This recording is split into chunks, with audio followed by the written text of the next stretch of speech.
মায়াপুনিতাই গুড় কিচেন থেকে সবাইকে স্বাগতম। আপনারা কেমন আছেন? আশা করি ভগবানের কৃপায় ভালোই আছেন। আজকে আবার চলে এসেছি। আজকে নতুন আরেকটা একদমই ইউনিক একটা পিঠে নিয়ে আপনাদের সাথে শেয়ার করব। আজকে হলো পঞ্চম দিন। পঞ্চম দিনে পিঠেটা একটু অন্যরকম। এই যে, তাহলে চলুন দেখে নিই কীভাবে পিঠেটা বানাবো। এই যে প্রথমে আমি এখানে নিয়ে নিয়েছি নারকেল গুঁড়ো। আপনারা চাইলে নারকেল কুড়িয়েও নিতে পারেন। নারকেল গুঁড়ো নিয়েছি আমি এখানে 6-7 চামচ। আর প্রথমে আমি একটা পুর বানিয়ে নেব। এই পিঠাটা আমার পুর লাগবে। তারপর দিয়ে দিচ্ছি এখানে দেখুন কাজু বাদামগুলি একটু ছুরি দিয়ে কাটিং করে দিয়েছি, আর কিশমিশ দিয়ে দিচ্ছি। আর দিয়ে দিচ্ছি 2 চামচ চিনি, দিয়ে দিচ্ছি 1 চামচ কনডেন্স মিল্ক।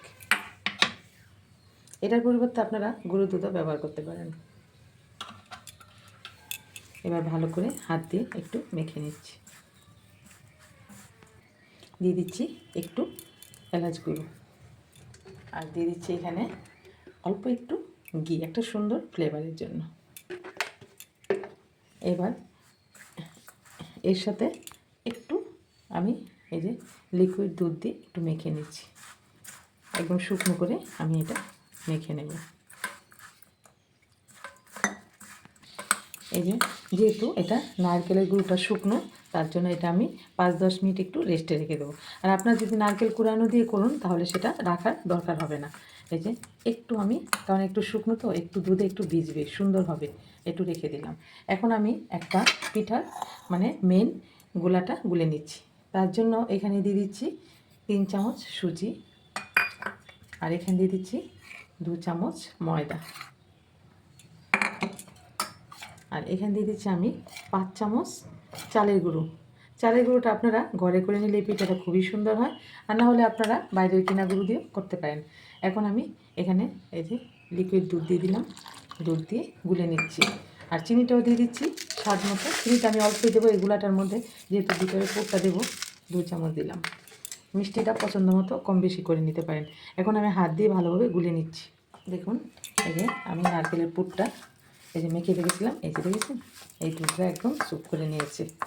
এখন এই থেকে আমি একটু ভালো করে হাত দিয়ে মেখে নিচ্ছি। মেখে নিয়ে আমি হাতে একদম বলের মতো করে নিচ্ছি।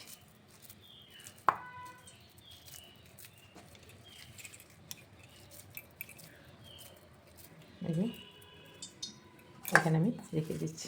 এরকমভাবে আমি কয়েকটা পুর একদম বলের মতো বানিয়ে নিচ্ছি। এই যে ভালোভাবে আমি পিঠার ব্যাটারটা গুলে নিয়েছি। আর দেখুন এর ঘনত্বটা কিন্তু এরকম, মানে বেশ পাতলা হবে না, আর এত গাঢ়ও হবে না। এই যে হয়ে গেছে আমার ব্যাটারটা গুলা। এখন কড়াতে আমি তেল বসিয়ে দিয়েছি, যে দই পিঠাটা আমি ভেজে নেব। আর এই তেলের মধ্যে আমি অল্প পরিমাণে একটু ঘি দিয়ে দিচ্ছি, সুন্দর একটা সেন্ট আসার জন্য। এই যে এই দেখতে পাচ্ছেন ব্যাটারটা, আর এখান থেকে একটা করে বল নিয়ে নিচ্ছি। বলটাকে এই ব্যাটারের মধ্যে দিয়ে আমি ভেজে নিচ্ছি।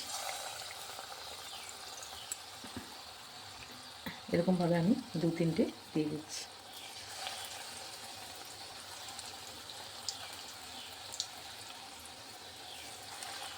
দেখুন পিঠেগুলি উল্টে পাল্টে ভেজে নিয়েছি। আর একটু লালচে করে দিলে খুব সুন্দর, দেখতে খুব সুন্দর লাগে, আর কড়া হলে না খুব ভালো লাগবে। এই দেখুন একটু লালচে করে ভেজে নিলাম। এখন আমি এই পিঠেগুলি নামিয়ে দিচ্ছি।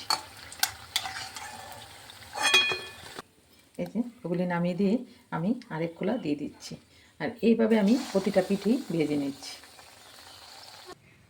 এই যে দেখুন সব পিঠেগুলি ভাজা হয়ে গেছে সুন্দর, এই যে লালচে করে ভেজে নিয়েছি।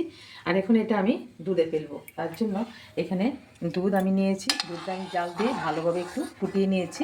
আর এই দুধটা এত ঘন না হলে হবে, একটু জুস থাকবে, পাতলা থাকবে, সেটা বেশি ভালো লাগে। এই যে এখন এটার মধ্যে আমি গুড় দিয়ে দিচ্ছি। এখানে নিয়েছি পাটালি গুড়, দিয়ে দিচ্ছি। আর এটা আপনারা মিষ্টিটা কম বেশি করে নিতে পারেন। এটা হালকা মিষ্টি বেশি ভালো লাগে, আমি আর মিষ্টি দেবো না, এতটাই গুড় দিলাম। এটা এখন ভালোভাবে আর একটু ফুটিয়ে নেব। আর একটা সুন্দর ফ্লেভারের জন্য দিয়ে দিচ্ছি একটু এলাচ ফাটিয়ে। দেখুন এই যে দুধটা গুড়ে ভালো করে ফুটেছে। এখন এটা আমি নামিয়ে রাখছি। নামিয়ে একটু ঠান্ডা হলে আমি পিঠেগুলো দেখুন একটু ঠান্ডা করে নিয়েছি। কেননা এই পিঠাটা এমনিতেই নরম হয়, খুব সুন্দর সফট হয়। যদি মানে বেশি গরমে ফুটন্তের মধ্যে দেওয়া হয় না তাহলে একদম গলে যাবে। এই যে এখন আমি পিঠেগুলি ভিজিয়ে দিচ্ছি, আর এগুলি ফুলে অনেক সুন্দর বড় বড় হয়ে যাবে এই রসে ডুবে। আর এই পিঠেটা একদমই নতুন, খুব সুন্দর। এই পিঠেটা খেতেও খুব ভালো লাগে। আপনারা একবার ট্রাই করবেন। ভগবানকে ভোগ লাগিয়ে ভোগ লাগিয়ে আপনারা প্রসাদ পেয়ে দেখবেন। আর খুব সুন্দর। এই যে এখন এটা 10 মিনিট রাখলেই একদম মানে জলদি, যখন তাড়াতাড়ির সময় এই পিঠেটা হয়ে যায়, 10 মিনিট একটু ঢাকা দিয়ে রাখবো, একদম নরম হয়ে যাবে পিঠেটা। তারপরে আমি ঠান্ডা করে ভোগ লাগিয়ে দেবো।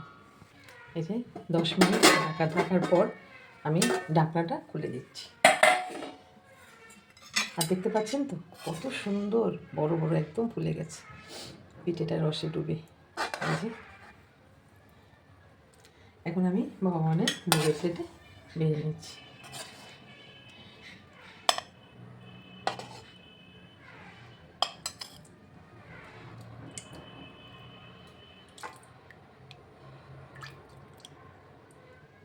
আর দেখুন কত নরম হয়েছে।